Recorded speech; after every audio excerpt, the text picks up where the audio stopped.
deemuuf tayaa maal jettanii akkasuma ijoolleeti yallee naalaaltan mookkamii jedha. Bismillah. Jirtu kana nu ammoo dhaga'u jirra. Jiruun duniyaa walaakin isiin nama hundaan rifachiifti. Hunduu harkuma rabbii jirra. Ammoo tuyyuu haalli isiin amma jettu kun daa'imman ilmoo lamaa ofiifuu ji'a lama keessa jirti dudda ofiitu hin jabeeffanne. Kadeette lakkuudha sanirraanu ammoo hospitaala turtee hospitaala keessatti baay'ee tokkollee dhibamtee achi Suudii gal ergasanii waggaadha. Waggaa afur qabaa bakka ammaaraa cibiraa dhabeennaan hin deemaa. Mangisti ilmi namaa namatti yaadaisti qatabeeti. Bismillah alhamdulillah. Assalatu wassalamu ala rasulillahi sallallahu alaihi wasallam. Assalamu alaikum wa rahmatullahi wa barakatuh. Ashama harkafuuni kabajamtoota jaallatamtoota hordoftoota Aamuu Firii faamilii baga rabbi sa'aatii kanaan isin gahe isiniin jedha. Egaa mana kana isin durallee waraabe mana hiriyaati. Akkasuma yaada wayii isin mari'achuu dhufee isin waan naan jettuuf isinillee waan naan jettan isaan nama lama isaan lachuu isinitti agarsiisa hiriyoota tiyya.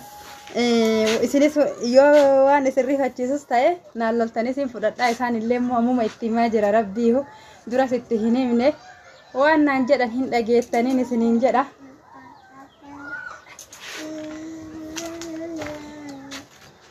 Assalamu alaikum warahmatullahi wabarakatuh. Hordoftoota Aamuu Firii inshallah kam jirtan obboleeyyan islaamaa nagaa jirra alhamdulillahi rabbil alamin.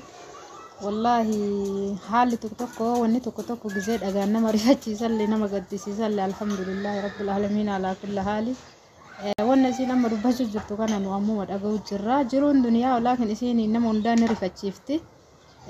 Hunduu harkuma rabbii jirra. Ammoo tuyyuu haalli isiin amma jettu kun daa'imman ilmoo lamaa ofiifuu ji'a lama keessa jirti dudda ofiitu hin jabeeffanne. Kadeette lakkuudha sanirraanu ammoo hospitaala turtee hospitaala keessatti baay'ee tokkollee dhibamtee achiillee deettee nagahaan baate. Baate immoo baate odosiin torbaan ga'in mana galtee manni akka dura isin ibsite san ta'e har'a immoo hin deema jettee daa'imman sabiyyii tana lafa geettee osiin kaatunullee baay'ee sammuun nu cinqatu jira. Akkasii hordoftoota teennaa isinillee waan rabbiin isin ibsee yaada babbareedaa akka keettaniif isiniin jedha. Kanarra baay'ees dubbachuu fi yaanniin harkaa badee jira amma isiniin jedha. Assalaamu alaikum warahmatullahi wabarakatuh.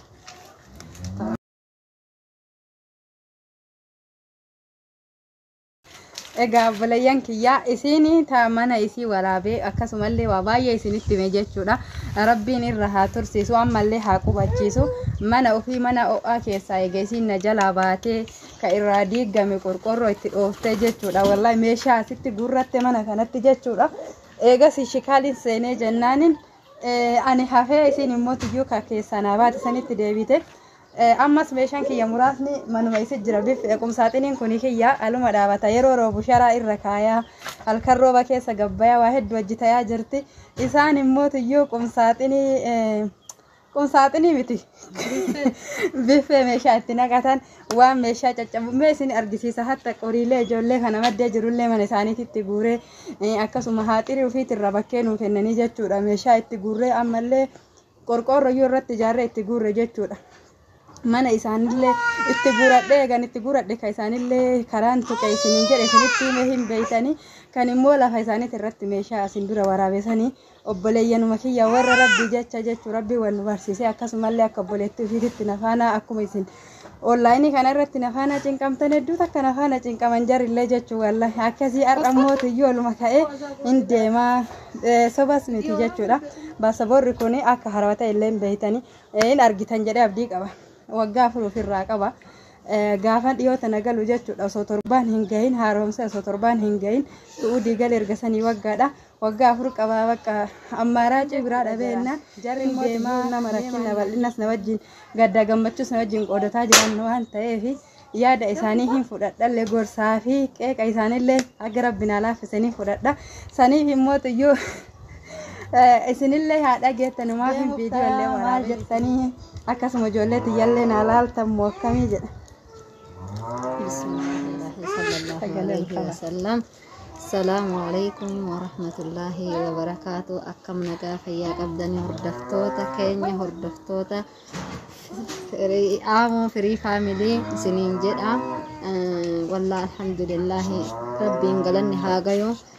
haga kana rabbiin gannu dhaabee ar'aayu guyyaan takka guddaadha urga nurraa diigameeyyuu haga kana ammaayyu jiraatun kunooyyuu alhamdulillahi rabbil aalamiin ta'amma boodallee isumatu harkaa qaba wanta kana hundaayyuu duratti quba qaba waan taheef ta'amma boodallee isatu quba qaba waan taheef inshaallah asumatti ilmaan tana nu isiin haajattu malee wallaahi argachuun isiin nu gammachuudha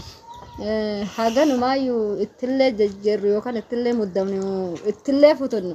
akka ilma kan argattu wallaahi haga tokko garuu nama bira geenne fi nama jaalannuu fi nama beeynu jennee dubbataa turre alhamdulillahi ni'maadha osoo dunyaa tana qabaattee manni kunillee isii hafee bultiin tuniyyuu isii haftee ilmaan ka hin qabne taate ittiin hin bareeddu homallee isii hin gootu har'ammoo ilmaan qabdu kana irratti rabbiin dandahaa dabarsee fi asumatti inshaallah abdii rabbiitifu dabarsee fi ilmaan tana wajjiin akkatti gadi dhaabatu rabbiin haa taasisuu isiniin jedha isinis waan isinitti fakkaate jechuun gorsuullee dandeettanii ani garuu akkanatti fakkaatutti eega rabbiin ilmaan tana sii kenne wanta ta'ala deemtuuf hin jiru waan rabbiin sii godhu isatu harkaa qabaa sanuma abdatteetiniin teetteetiniin asuma guddifatta jedhaanii jira waan isinii fi isillee jettume hillaallaa walaa kulla haalittu mootu wanti ilma kana caalu hin jiru ilmaan tana duratti wanni inni kenneefi yoo barbaade takka barbaade hin kenna ka guddifatuu dandahuuyyuu hin dhoorgata kammootu yu guddifatu hin dandeenye itti kenna isii tana ilmaan tana yoo ka rahmaan wanni kenneefi yoo ka ittiin isii gadhaabuuf kenneefi ilma kana yoo nama gariin warri biyya ambaa kana hagana laffa'eetiniin ture akka laayyatti namni gariin hin arganne duratti yoo ka ilmaan kenneef tan ittiin gadhaabuuf alhamdulillah ani ni'maa caalu gadisi dhaabee rabbiin ammallee asumatti gasi haa dhaabu obboleeyyanuma teennarraa nurrallee rabbiin sin fageessini du'aayillee godhaa fi asumatti rabbi gasi haa dhaabu isin jedha inshallah egaa hordoftoota kiyya kaasatan alhamdulillah wallahi isaan asin durallee viidiyoo seenanii osoo hin taane aniyyuu hin sodaadha yeroo baay'ee ni sodaadha isaanuma yoo viidiyoo waraabuuf yanna jedhalle tarii wayna didanii namni kenna baay'inaan viidiyoo hin seenanii eegas immootuyyuu akkana jedhanii jennaan ani dura osuma isaan hin argine waraaba jedheeyyuu yaada isaanii akka malee naalloo lanjarri lacheeyyuu jechuudha akkasi kanaaf immoo yaada isaanii isinillee dhageettanii mee isinillee akka namaatitti jechuu hordoftoota kiyya maal jettanii maannaan jettan deemii waggaa 2-3 takka dalagadhuuti ilmaan hin guddatti deebii jettammoo akkuma jar jedhu kana sabarii jettaniin isiniin jedha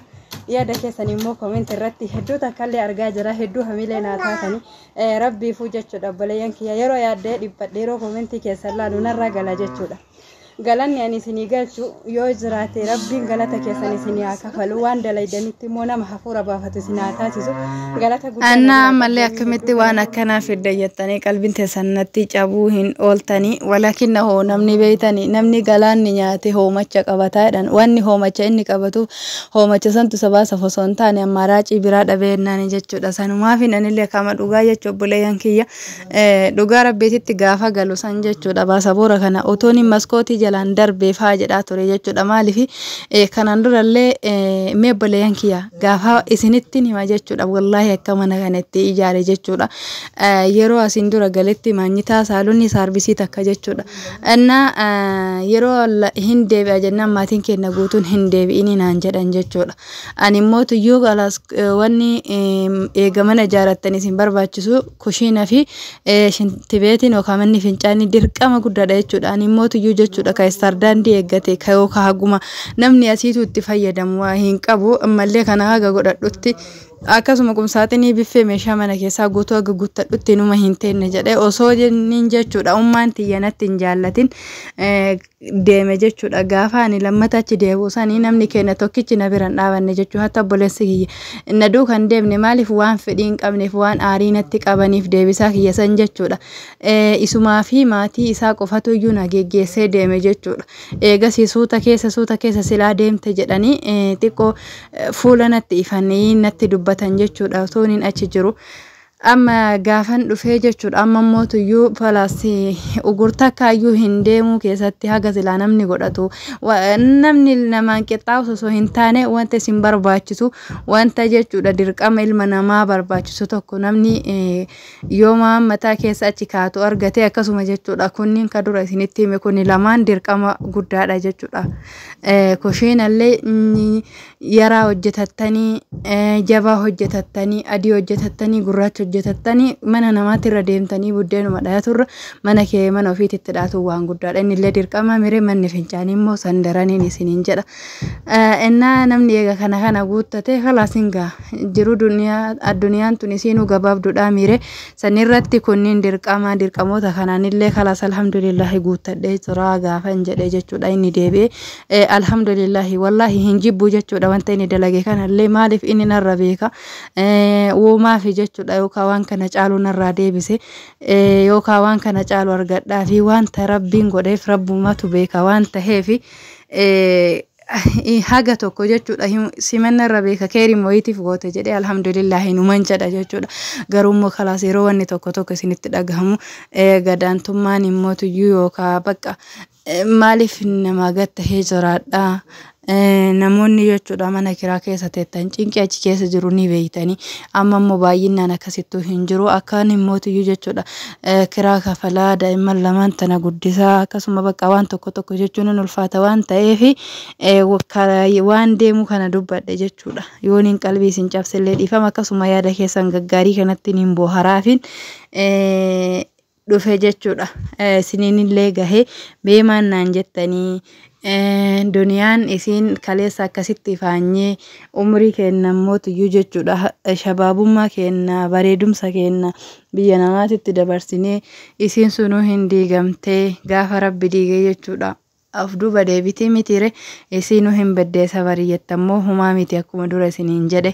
deemitii dalagadhu ijoollee tante tana kunuunsii bohanantii taasisii akka osoo hin yaanne osoo jarri hin cinqabne guddifadhu jettaniin isiniin jedha rabbiin immoo waan caaltuu taate naa haa filatu taan immoo tuyyuu yaadoo kiyya isinitti qoodataa jiraafin obboleeyyan kiyya isiniin gahe isinilla yaaddessuufi miti suma dhugaa jechuudha. irra caalan keessan wallahi akkatti isin wastabbi fi imurran sagalillee na argitanii boottanii akkasuma nallee jajjabeessitanii seenaa ambiyoota obboleeyyan kiyya seenaa sahaabota seenaa nama gaggaarii yaadadhuutii of dagachiisii akkanaan jedhaa jirtan argaa jira quba qaba jechuudha garuu mootuyyuu obboleeyyan kiyya nanumatti ulfaatee jennaan intana fide immoo isuma dhugaa baasa boorri kiyya waggaa 4 ofirraa qaba jechuudha deemu ammas deemu baadhof durattis deemuu hin danda'a immoo natti ulfaate jennaan umaaniin kana jedhee isiniin jedha haarawumsee jechuudha suma hagamuu hin turin dhufee jechuudha asitti haarawumsan isalleen ulfaataa beeytanii ima beeka akka ulfaatu jechuudha achitti eeguma galuu ka'e haganaan nan galchanii na haarawumsa annaan ishumanaa jedhanii na haarawumsanii haarawaan gale jechuudha akkasi isiniin jedha obboleeyyan kiyya mee haga dandeettaniin viidiyoo kiyya laayik sheer naa taasisaa isinuu taasisaatumaan jirtanii wallahi hedduu takkaan jabeessaa jirtan rabbiin isin haa jabeessuu galata keessan isin haa kafaluu fuuraa keessanitti hafuura isin haa baafachiisuu isiniin jedha wanni mootu jechuudha viidiyoo guyyaa guyyaan gadhiisii naan jedhaa jirtan jechuu gara keessatiin illee akkasuma achirratti illee jechuudha anumatti hin tolin malee anillee otoo guyyaa hunda waraabinatti tola beeytani inshallah rabbiin anallee haa laaffisu amma danda'amaa ta'e yeroo maan itti dhufe kanatti laayik sheer naa godhaa yaanni keessan immoo anaa fi utubaadha jechuudha humna naa taatanii rabbiin humna isinii haa ta'u yaada muraada keessan isinii haa guutuun isiniin jedha jabaadha rabbiin isin haa jabeessuu waan dubbadhe keessatti wanta ni balleesse yoo jiraate obboleeyyan kiyya dhiifama naa taatanii akkasuma qeeqa fi gorsa keessan illee hin fudhadhaa waan feetan naan jechuu dandeettanii isiniin jedha dhugaa rabbiititti wanti akka isin naa beeytan anillee barbaadu jechuudha qalbii teessanillee cabsuu miti ammaraa cima dhabnaan isa kana karoorse yoonin akka hamilee naa taatan inuma obboleeyyan kiyya haga deemee achi ga'utti illee inumaan inshaallah irra waan irra jiru isinittiin himaa isiniin jedha mee maal jettaniin isiniin jedha isinillee akkasumallee obboleeyyan kiyya du'aayin teessan anaaf humna guddaadha utubaa guddaadha dhugaa rabbiititti du'aayi naa godhan isiniin jedha innarrallee hambifattanii fi miti jechuudha. Karra namaatu lama sadi dhadhayanii namnu nama jalaa banaami rabbillee akkasuma yoo amma itti dhadhayanii nama jalaa banaafin isiniin jedhe hin hifatan rabbii kenna hin ifachiisan malee jechaafi malee jechuudha isin du'aayi naa godhuu dhabdaniiti miti dhugaa rabbiititti akka waan keessaniititti nafaanaa cinqamaa jirtan rabbiin teessan immoo tuyyuu cinqii innan agarsiisini isinillee hin cinqinii isinirraa haa fageessu wallaahi fuuraa keessan namni irra hedduun keessan guutummaan keessa yoo jedhe hin danda'a namni biyya kana keessa jiraatee viidiyoo namaa dhageeffatee yaada namaa kennu nama muraasa garuu biyya namaa jirtan jechuudha wanti biyya namaa isin jiraachise isinillee hin fooyyeffadhamaaf himi kun ilmoo gatee kun haadha fi abbaa fi obboleeyyan ofii gatee wanni biyya namaa kana taa'u gaafa tokko gallee nama qixxoofni akka namaatitti jiraanna fi malee wallaaltanii agafeetanillee isinii guutamtu biyyi namaa taateeti miti jechuu nama gammachiifte miti rabbiin nama waan ifaa jetti gammadu isin haa taasisu nama immoo waan dalageetti hafuura baafatu isin haa taasisu waan hojjettan keessa barakaa umrii keessan keessa barakaa haasawa keessan keessa barakaa barnoota keessan keessa barakaa isinii haa kaa'u obboleeyyan tiyya obboleettii fi obboleeyyan kiyya jazakumullahu anni khayral jazaa isiniin jedha wanni balleessee yoo jiraate dhiifama assalaamu alaikum warahmatullahi wabarakaatuh. الله ربي يا جبا خالق ولانا جبا يا جبا جبا سدانه كموت انتسان قدانه